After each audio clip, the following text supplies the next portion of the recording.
Hi everybody! Today's video I'm going to show you how I've started my meal planning journey. I hate cooking, I can't stand it. I love baking cakes, breads, all that sort of thing, but I hate cooking day-to-day food. I detest it. I've always said if I could take a pill and have all of my nutrients and things, I would do that because I hate it so much. But of course, it's a necessity, it's something you have to do. So I've tried to find a way to make it as pain-free as possible, and of course that is meal planning. I originally tried making a recipe binder online.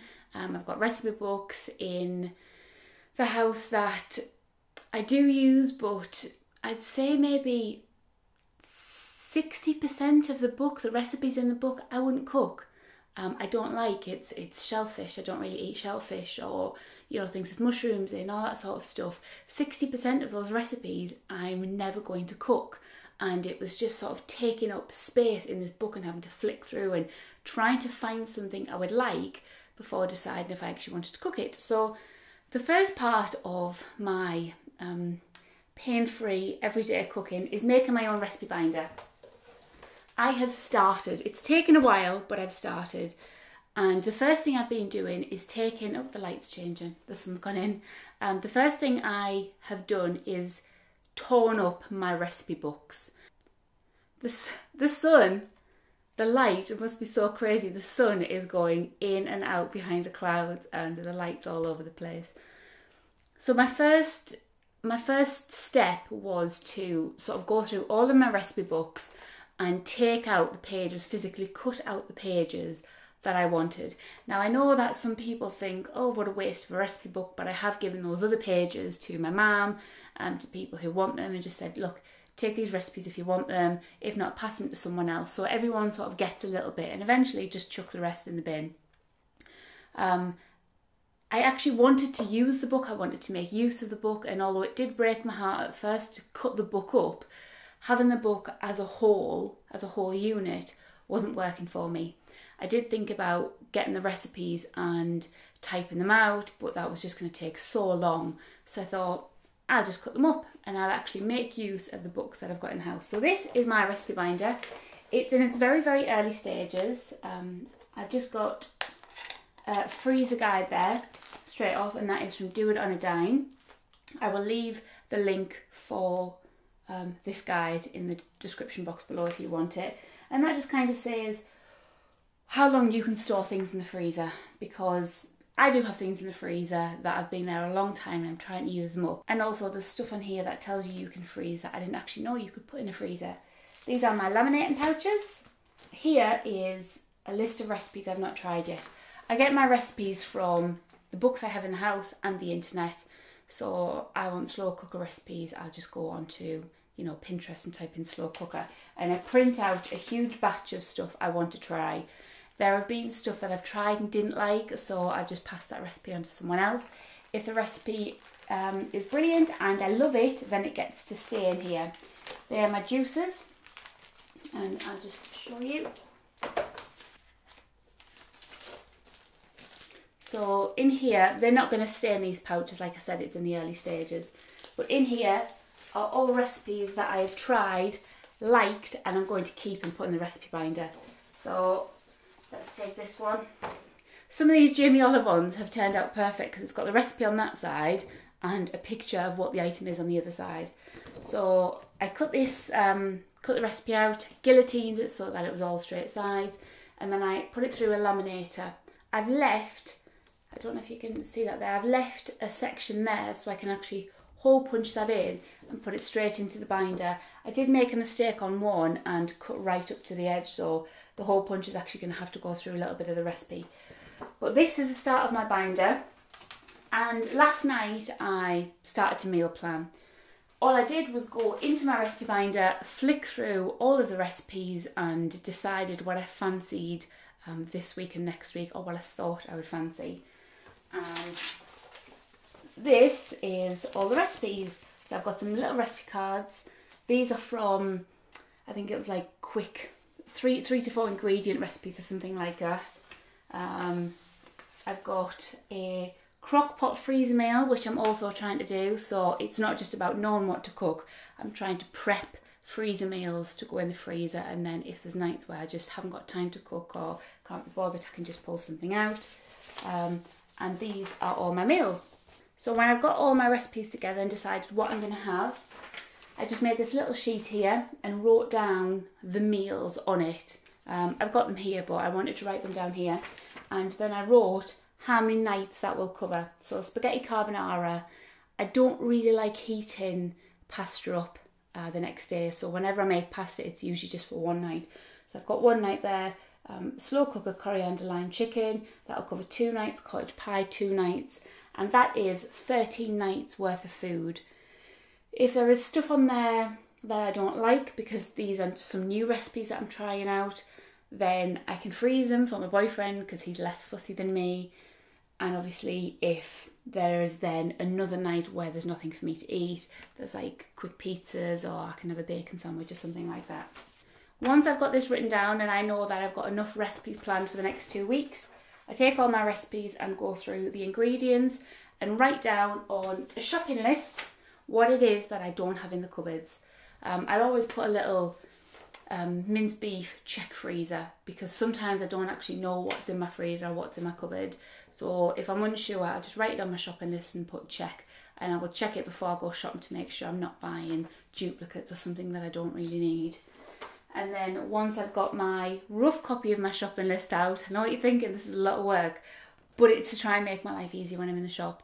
When I've got my rough shopping list written out, I will then separate it into sections of a shop, because I've got a terrible habit of missing things out when I go shopping, and I'll come back and I'm like, oh, I forgot to get that thing because it was lost somewhere in the list. So I've just got tortilla wraps, peanut butter, because I know when I go in the shop, the first thing is cereals, breads, breakfast things like spreads and stuff.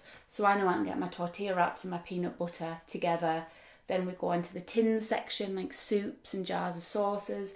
Then we have the veg, so I've put all the veg together, meat, dairy, herbs, so that as I'm going around the shop, it's easy to tick everything off and I'm less likely to miss something. Obviously, once you've got your shopping, you've got to bring it all home and then prep it. I've never done this before. I don't know how much I'm going to get done today, but I'm hopefully going to get as much done as I can.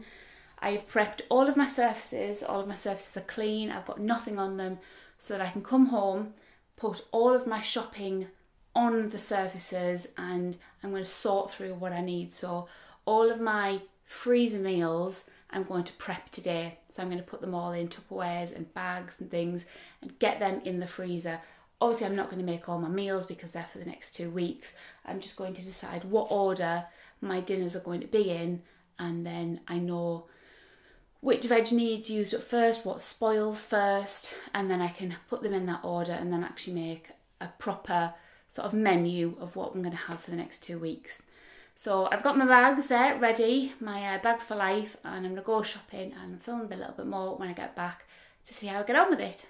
So I'm back from shopping. I spent a little bit longer than anticipated. I went to get my main food shop and they didn't have any Tupperware to Aldi that I do my main shop at, and then I go to Sainsbury's for a top-up shop, which is just across the road, in case Aldi don't stock things, which is quite often because Aldi doesn't stock the milk that I need, and some items. They didn't stock any chilies this time, so I had to get the chilies from somewhere else. But I was after some Tupperware, and this is a Tupperware I ended up getting. There is a shop called Range very near me, so I decided to drive up there and have a look. So I got these Tupperwares, and I wanted ones perfect just to fit like a meat dish in. Usually when I make my boyfriend's lunches, I do meat with some sort of sauce, then I'll give him some rice. I'll cook the rice before, or I'll get like a microwave rice, and then I'll give him that separately with this rather than freezing it. So I wanted some this size because all the other ones I've got are too big. I've got these for 89p each, and they're absolutely perfect. Another thing that I picked up at the Range was this. Oh no, it wasn't a Range. I went into another shop. This was B&M. There were these ice cube trays, and I'll show you them. The bottom of the ice cube tray is silicone, so when you freeze whatever you're freezing, you push that in and then it comes up easier. These won't be used for ice, these will be used for herbs. I already have in my freezer some coriander. Whenever I buy coriander, it's always in a big bunch, and I never use enough to use up the whole bunch, and I hate throwing it away. So last time I had a bunch of coriander, I put a little bit of olive oil into the food processor, blended it up and just popped it in there, and I've used a couple. Every time I need some fresh coriander, I just pop one out, and that's what I need this for, because this is all full of coriander and I want some for other herbs and things. The only other thing I got, which I'll quickly show you, is this dish drying mat. This can either go next to your dish drainer if you've got loads of dishes that you're washing and you need extra space, or it can actually go under your dish drainer. I can't say it's dish drainer because under my dish drainer, when all the water drips down, it doesn't run into the sink, it just stays there and gets stale and horrible. So if I've got a lot of dishes to do, then I will use this separately on the side. If not, this can just go under my dish drainer, catch the water, and then after a few days when it's wet, just throw it in the washing machine, wash it, and it'll come out smelling great again. So back to the shopping. I've changed the way that I get my shopping out now. I used to do it bag by bag and empty one bag and then empty another bag, and it took so long because there might be fridge stuff in one bag, fridge stuff in another bag, so I just kept on opening things. So now I empty them all onto the counter and then separate them into stuff for the fridge, stuff for the freezer, top cupboard, bottom cupboard, so I can open it, get everything away and then move on to the next thing. I haven't done that yet because I have to separate the meals. I know from the meals I've planned that 2 have to be prepped for the freezer straight away, not cooked. So I'm just going to get the ingredients, do the marinade and chop up the raw chicken, put that into a Tupperware, put it in the freezer so that when I want an easy cooking night, I just take that out and then cook that straight away. I've got a mushroom soup that I have to cook first and then freeze.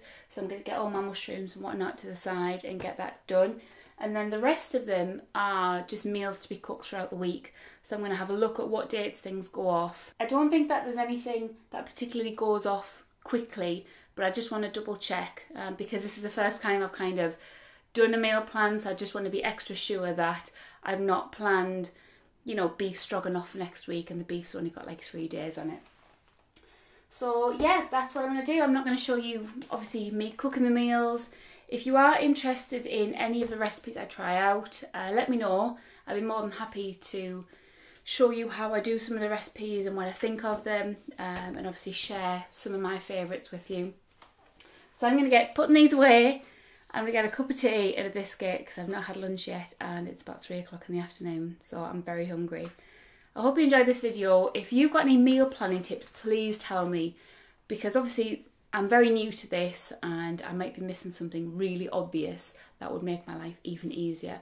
So if you know anything or a website that can tell me some tips and tricks, please share them below and I'll have a read of them. I hope you all enjoyed this video and I'll hopefully see you all in my next one. See you later.